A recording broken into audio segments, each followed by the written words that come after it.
யோசிக்காமல் கயிறை வீசி நண்பனை காப்பாற்றினான் சுனில். அதற்கு பிறகும் ஆபத்துகள் தொடர்ந்து கொண்டே இருந்தன. சேற்றில் விழுந்ததால் சரவணாவின் உடம்பு முழுக்க சேரும் சகதியுமாகிவிட்டது. அதை கழுவிக்கொள்ள இருவரும் அருகிலிருந்த அருவிக்கு சென்றார்கள்.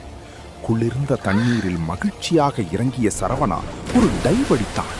ஆனால் அருவியின் நீர்வேகம் அதிகமாக இருந்ததால் அவன் தண்ணீரில் அடித்துச் செல்லப்பட்டான். சுனிலே, காப்பாத்துடா என்று பயத்தில் கத்தினான் சரவணா. அதை கேட்ட சுனில், பயப்படாதடா, நான் உன்னை விட்டுற மாட்டேன் என்று சொல்லிக்கொண்டு அவன் பின்னால் தண்ணீருக்குள் பாய்ந்தான்.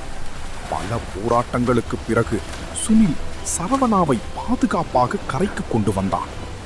அதற்கு பிறகு அவர்கள் முன்னால் ஓடும் ஆற்றை கடக்க அருகிலிருந்த பெரிய மரத்தை வெட்டி ஆற்றின் குறுக்கே போட்டார்கள். அந்த மரத்தின் மேல் மெதுவாக நடந்து இருவரும் ஆற்றை கடந்து தங்களது பயணத்தை தொடங்கினார்கள்.